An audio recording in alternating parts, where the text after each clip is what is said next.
Marcus Octavius, Tribune 133 BCE. Following the failure of the Gracchian reforms, the Roman Republic was beset by internal dissension, class conflict, and unregulated political rivalries. The defeat of the Gracchi, however, was far from inevitable. Going into 133, Tiberius Gracchus as tribune could count on considerable support for his measures from both a large part of the Senate and a solid majority of the people. Elite critics of the Gracchi, ancient and modern, have in effect claimed that they failed because they violated the Mos Maiorum too much and strained the Roman system to the breaking point. To a certain extent, the entire chain of events which led to the fall of the Republic began with the obstruction of a single tribune named Marcus Octavius. Far from being an upholder of law and custom, in his own way Octavius's understanding of tribunician authority was even more novel than Tiberius Gracchus's expansive views of his post-power. When Octavius first used his veto on a fellow tribune and then refused to withdraw it in the face of overwhelming pressure, he forced Gracchus's hand and thus led the famous reformer to take the first irregular action that would begin to alienate the Senate. Far from being just a tool of the powerful, I will show that Octavius was representing himself as much as any other magnate. Finally, I will speculate on why Cornelia, the mother of the Gracchi, interceded with Gaius to forego seeking revenge on Octavius, while seeming to encourage the young man's attacks on Tiberius's other old enemies. One common misunderstanding about Marcus Octavius, even by scholars of Roman history who study the Gracchi, is that he was just some low-level functionary who was sort of a stand-in for the aristocracy. Effectively, the idea seems to be that because he is not a patrician, because his is not one of the great names of Rome, that he was effectively trying to trade his tribunician veto in for influence and favor. However, I think that this really downplays and fails to recognize that Octavius did come from a fairly powerful family and that he had consular ambitions. His father, Gnaeus Octavius, was consul in 165. His brother, also named Gnaeus and probably several years older, would become consul in 128, and then his nephew would become consul in 87. The point is that the family possessed both the political connections and the wealth required to rise all the way to the top of the Roman political system. So there's no reason to believe that Marcus Octavius, under different circumstances, could not also have achieved the consulship. We'll get into some of the reasons why he didn't. Most likely, he was born around 163, making him the same age as Tiberius Gracchus. Plutarch tells us the two men were friends right up until the time when they began to clash as tribunes after their election. It is very possible, but by no means certain, that Marcus Octavius is a distant relation of the future Emperor Augustus. It's also possible that Augustus's family, he was named Gaius Octavius originally, is unrelated but happens to have the same name. Either that or they are quite distant branches of the same family, but certainly there's not as direct a connection there as there is between, say, Appius Claudius Pulcher and the later Julio-Claudian dynasty, or the same kind of connection that you have between, say, the Crassus of this period and then his grandson, the Triumvir. So, just to make things clear, there isn't a very strong relationship between Marcus Octavius and the future Augustus, but there might be a distant relationship in play. Assuming that he was born in 163, Marcus Octavius would have had about 10 years of military experience under his belt by the time that he ran for tribune. Elite Romans were required to serve for 10 years, whereas Romans of more humble means were required to serve for 16 years. But at any rate, Marcus Octavius would have had several campaigns under his belt by the time that he was running for public office. The wars that Rome was involved in during his youth were in Spain, Greece, and North Africa. The one in Africa, of course, being the Third Punic War. So most likely Octavius saw action in some of these places. His contemporary Tiberius Gracchus, of course, fought in the Third Punic War and was the first man over the wall. We don't know exactly the details of Octavius's military career, but certainly he must have done just fine. By the time that he was elected tribune, Octavius already had a reputation as a solid orator, and this is something that would really serve him well going forward. Or at least it would have, if not for the events of 133. Plutarch tells us that Octavius and Tiberius Gracchus were longtime friends, and that even when their terms as tribune began, that the two men were still friends, and probably anticipated working together as colleagues and partners. But things didn't work out that way. When Tiberius Gracchus first decided to propose his land legislation, he went straight to the people rather than consulting the Senate first. Since the Second Punic War, the Senate had pretty much passed every bill. The tribunes still technically did have the power to summon the people and pass laws directly, but this was a power that had not been used in almost a century. However, Tiberius Gracchus decided that the time had come to revive this method, and so he did something that had not been done since the time of Gaius Flaminius. He summoned the people and tried to pass a land bill, which interestingly enough is also why Gaius Flaminius did what he did. Gaius Flaminius, of course, is more famous for his defeat at Lake Trasimene, but part of how he got to where he was by doing land reform in the 230s. So at any rate, Tiberius goes before the People's Assembly and he's about to call for a vote, but then Octavius decides to impose his tribunician veto. Any one tribune had the power to impose a veto that could stop any other official from acting. However, this is actually not the way that it's normally used. So far as we can tell, and this dates back all the way to the conflict of the orders when the office of Tribune of the Plebs was created, the purpose of the veto was not to stop other tribunes, but rather to stop officials more associated with the Senate's interest. So you could stop praetors from holding trials that you thought were unfair to the people. You could stop consuls from doing things. It was not designed to allow tribunes to fight each other, because that could mean thwarting the will of the people. So, although Tiberius was acting in a way which was irregular, Octavius was arguably doing the same thing, if not doing so to a greater extent. So effectively, Tiberius decided that he needed to follow the correct protocol and go propose this to the Senate first, even though he assumed that he would most likely lose the debate. Tiberius Gracchus's father-in-law, Appius Claudius Pulcher, was the princeps senatus and a key supporter of reform. Most likely, he told his son-in-law to just take the bill to the people rather than going through the Senate, which would not be favorably inclined to this legislation.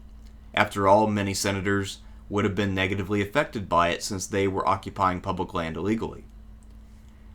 So after Tiberius Gracchus observed the form of going to the Senate and getting shot down, he then went back to his old friend. He pointed out to him that 8 of the other tribunes, so 9 of the total, supported this measure, that there were some major members of the Senate who were in favor of this, and also that the people as a whole were clamoring for this, and their job as tribunes was to answer the will of the people. Yet Octavius refused to budge. Normally, so far as we can tell, tribunes, when faced with a bunch of public pressure, would do their job in the sense that they would heed what the people wanted and not get in the way, even if they were not actively working for the people's interest. However, Octavius decided that he was going to stand firm on his veto no matter how unpopular it was. And so he basically put Tiberius Gracchus into a very tough situation. Another thing that we might not consider at first, but that was almost certainly on Tiberius's mind at the time, is that if he allows Octavius to get away with this, not only does it stymie his attempt to reform right then and there, but this would then become a precedent that any one tribune could stymie all efforts by all the other 9 tribunes. Thus, the Senate could always have a man among the tribunes, and this person could completely and totally render the tribunes neutered. So it was important that Tiberius get the victory here. And so he decided to step up his game and get a little bit more creative and even radical with how he dealt with Octavius's obstructionism. By first going before the Senate to present his legislation, and then presenting Octavius with plenty of evidence for the public will, Tiberius Gracchus had followed the forms as they existed at the time. He had done everything that one was supposed to do to work with one's colleagues. However, Marcus Octavius refused to withdraw his veto, which again, let's remember, his veto was being used against a fellow tribune, which might have actually been completely unprecedented up to this point. And so, since he could not get anywhere with his old friend, Tiberius Gracchus decided to remove him from office by vote. So he held a vote with the people, and they voted to remove Marcus Octavius and replace him with another tribune who would better represent their interest. Now, here we have a major controversy where it's not clear that this was something that tribunes were allowed to do.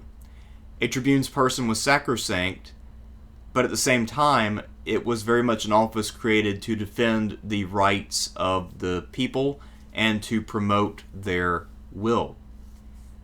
So Gracchus certainly operated within the spirit of the law here, even if what he did was most certainly an innovation. So now we get into some really tricky territory, because it becomes a question of who was more in violation of the Mos Maiorum at this point. Would it have been Tiberius Gracchus or Marcus Octavius? Really, where it comes down is whose side are you on? Because both of them have about an equally strong case, and both of them are doing things that are pretty much unprecedented. However, as I mentioned earlier, if Tiberius Gracchus had not acted to depose Octavius and had taken his tribunician veto as the final word, then this would have become a major precedent. And this precedent would have stymied any further attempts at reform. It would have completely neutered the tribunician power to pass legislation through the assembly. On the other hand, Tiberius Gracchus did set a very important precedent, i.e. completely by accident, and that is the precedent that the popular assembly can make and unmake magistracies and reassign commands. This would become very important, especially about 30 years later, when Gaius Marius would enjoy back-to-back-to-back-to-back consulships. This is something that was only possible because of the precedent set by Tiberius Gracchus in deposing Marcus Octavius. In terms of how big of a step this was in Gracchus losing support and becoming someone who many in the Senate saw as a public enemy, it's debatable. There are some scholars who believe that this was a major insult to the Senate's prerogatives. However, it looks to me like the majority of modern scholars believe that this issue was not something that really alienated many people in the Senate, because this really didn't impinge upon the Senate's prerogatives too much. All it did was impinge upon the ability of a magistrate to impose an unappealable veto, which is something that had never really been a power that they had claimed anyway, at least not to the best of my knowledge. So this was something that just seemed more like a failure on Octavius's part than any real great loss to the elite as a whole. And so, at least so far as I can tell, I stand with the majority of scholars when I say that this was a step that, in retrospect, Gracchus's detractors would make out as being tyrannical and being dangerous, but at the time, I don't necessarily think that this move was viewed in that way. There would be two other moves that Tiberius Gracchus would make that would do much more to alarm the Senate. One would be appropriating Attilus's will to fund his land commission, and the second step would be to seek re-election to office, which was directly illegal. Although Tiberius Gracchus did have a case for doing what he did, since the tribunes are elected strictly by the plebs and not by the entire people. And the law had stated explicitly that this law applies to magistrates elected by all the people. So, once again, murky legal ground, but those are really the two things which really piss people off. The Octavius deposition at the time does not seem to have been much of a trigger, but later on it will be played up as one of the major violations by Tiberius Gracchus. The only thing that we know for certain about Marcus Octavius is that he was still alive and in the Senate in 123 when Gaius Gracchus began his term as tribune and started to seek some measure of retribution against Tiberius's old enemies. However, we don't really know how Marcus Octavius felt about Tiberius, and in particular about what had happened to him. We don't know whether Marcus Octavius had regrets about what had happened, or whether he felt that Tiberius had brought his fate upon himself. Gaius Gracchus, for his part, however, does seem to have very much held Marcus Octavius responsible. And the first bill that he introduced was actually designed to go directly after Marcus Octavius. It was a bill designed to prohibit any magistrate who had been deposed by the people from holding any further office. And on the surface, the idea was that you make the tribunes more responsive to the people than to the Senate, since the tribunes would have to fear being removed from office by the people and therefore being made ineligible for all the other offices that most of them aspired to. But ultimately, the person who ends up saving Marcus Octavius from Gaius Gracchus is none other than the mother of the Gracchi, Cornelia. Now, there is an alternative tradition where actually this bill goes through and Marcus Octavius gets booted from the Senate.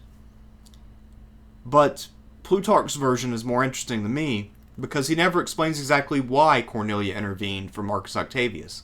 Because certainly she didn't do the same for the other enemies of Tiberius Gracchus, some of whom went down. And I really can't account for it. The only detail I can provide that might illuminate this to some extent is that perhaps Cornelia remembered that her son had warm feelings toward Marcus Octavius. So when he was in the middle of the deposition vote, they were only one group away from having Marcus Octavius removed. And at that point, Tiberius Gracchus started crying about what was happening because he felt that the whole thing was shameful and unnecessary. And so he went to Marcus Octavius and said, "Please remove your veto and I will call off this election and you will stay in office. I don't want to do this. You don't want me to do this. This is bad for everybody. Let's just move forward with this." But Marcus Octavius refused, and then the last voters went in and he got booted from office. So perhaps Cornelia was remembering her son's regard for Marcus Octavius and wanted to make it clear that this was not kicking someone who was already down. It's also possible that Marcus still did not have a personal grudge with Tiberius Gracchus, but rather saw this as business or politics, and perhaps he'd even made a visit to the Gracchus home later to apologize or at least offer his condolences for what had happened. I don't know, but I sort of feel like perhaps he might have tried to apologize, at least on a personal level. And apparently Cornelia either thought that Octavius deserved some measure of forgiveness, or else that perhaps he just wasn't worth going after because he wasn't that big of a deal. It's also possible that she realized that Gaius was entering dangerous territory. It was possible that he himself might be deposed at some point, so it might be best to not create a precedent that could then be used against him. I don't know, and we have to keep in mind that Cornelia was a very astute, well-educated woman. She was the daughter of Scipio Africanus, and she had become very cynical after the death of her oldest son, Tiberius. So it's hard to really read her motives here, but certainly I'm sure that whatever reason that she had was pretty damn solid. If we judge Marcus Octavius by the standards of his family and also by the standards of the Senate as a whole, then he was something of a failure. He was a man who had consular potential and failed to get there. Again, this was not just your average tribune. Marcus Octavius was known as someone with talent and also had a family history of winning the highest office in the land. Certainly, the name Octavius was not significantly damaged itself, as his older brother was able to get elected consul just 5 years later. Yet, there is a possibility that Marcus himself became anathema in the eyes of the people, and that this led them to consistently fail to support him at the polls. It's also possible, as I mentioned earlier, that Gaius Gracchus did go ahead and have him removed from the Senate. He is the least accomplished of his male relatives, at least the close ones that we're aware of. However, that being said, he is by far the best known of them, and also the one who had the greatest impact on the course of history. By basically innovating the office of tribune to include a veto which cannot be overruled and which you can stick with forever, Octavius then forced Tiberius to innovate more, and this fuels the crisis of constitutionality, which ultimately will result in Tiberius going a little bit too far for the Senate, and them having him put to death on the grounds that he was a danger to the liberty of the Republic. So Octavius may not have intended for any of this to happen. Yet, still, his actions very much set in motion a chain of events which led not only to the death of Tiberius Gracchus, his old friend, at the hands of a mob led by the senator Scipio Nasica, but also in many ways the fall of the Republic itself. When the Gracchian reforms failed to take hold, the problems that they were trying to address went unchecked. So the land system that sustained the manipular legion fell apart, which resulted in the formation of professional legions. Those legions were then loyal to generals. This led to civil wars among the more powerful generals of the late Republic, beginning with Sulla. If you look at some of the other reforms the Gracchi tried and failed to pass, especially we're talking about Gaius now, 10 years later, he tried to give the vote and full citizenship to Latin and Italian allies who were becoming discontent with the way that the Romans were treating them. This measure fails. It will then, ironically enough, be taken up by the son of Gaius's great rival, and he will fail to get it passed. He'll actually get murdered for his efforts. And then there's a social war that lasts for 3 years and very much damages the Republic as Rome's allies revolt and come pretty close to putting Rome on the ropes. So in any way, my grand point here is that while the narrative by the elite, especially people like Cicero, who always defend the prerogatives of the elite and their actions and the justice of their actions, the fact is that while they try to portray themselves as upholders of tradition and their opponents as innovators, when we really look at it, there's no reason to believe that the reformers were any less traditionalist than the defenders of the status quo, nor is there any reason to believe that the defenders of the status quo were any less innovative in terms of how they interpreted laws and how they decided to bend the institutions around them in order to accomplish their agenda. And Marcus Octavius is the first and one of the best examples of why that is the case. There was no reason to believe going into 133 that the tribunician veto was unbreakable. There was also no reason to believe that a tribune could be deposed. So a lot of things change about the tribuneship in the year 133, and it all comes down to one man being extraordinarily obstructionist, and that man was Marcus Octavius.